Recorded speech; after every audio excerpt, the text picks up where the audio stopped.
Hello friends, welcome to Karikanchi.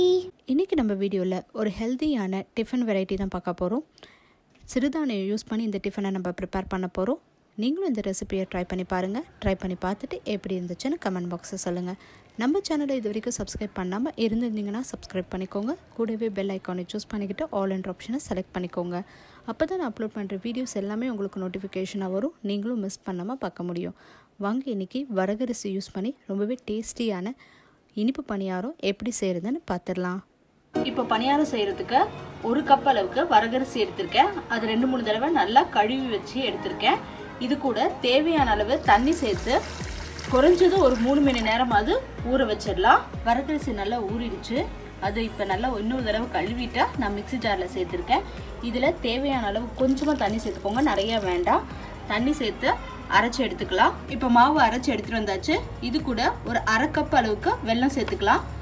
1 cup வரகரிசிக்கு 1/2 கப்லேருந்து 3/4 cup அளவுக்கு வெல்லம் சேர்த்துக்கலாம். இதையும் ஒரு தடவை அரைச்சி எடுத்துகிட்டு வந்துடலாம். இப்போ மாவு அரைச்சாச்சு. இதை ஒரு பவுலுக்கு ட்ரான்ஸ்ஃபர் பண்ணிடலாம்.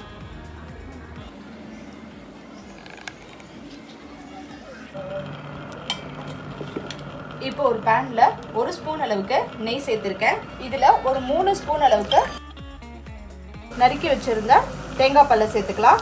இதை லைட்டாக ரோஸ்ட் பண்ணிக்கலாம். இப்போது அரைச்சி வச்சுருந்த மாவு கூட ஒரே ஒரு குழிக்கரண்டி அளவுக்கு இட்லி மாவு சேர்த்துக்கலாம். ஏன்னா நம்ம இதில் ஆப்ப சோடா எதுவுமே சேர்க்க போகிறதில்ல.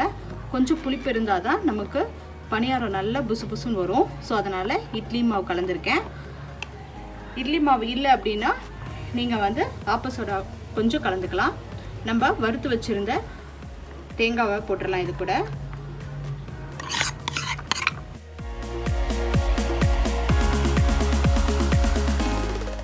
ஒரு 1/2 ஸ்பூன் அளவுக்கு ஏலக்காய் தூள் சேர்த்துக்கோங்க.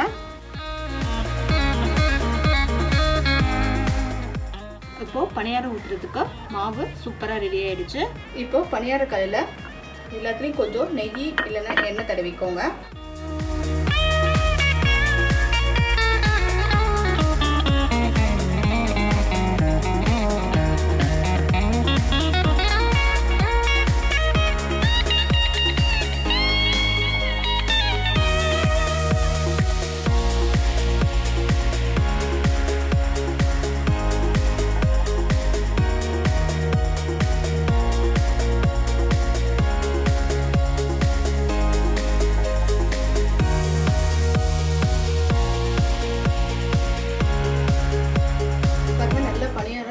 புசுன்னு கிளம்பி வந்திருக்கு.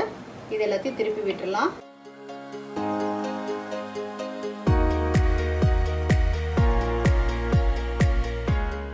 இப்போ எல்லாத்தையும் திருப்பி போட்டாச்சு. மூடி வச்சு ஒரு 2 நிமிஷம் குக் பண்ணிக்கலாம்.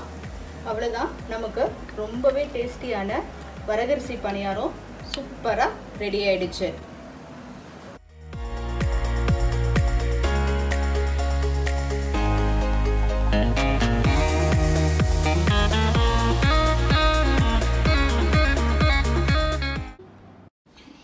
Thanks for watching this video. உங்களுக்கு இந்த வீடியோ பிடிச்சிருந்துச்சுன்னா லைக் பண்ணுங்க, ஷேர் பண்ணுங்க, கமெண்ட் பண்ணுங்க.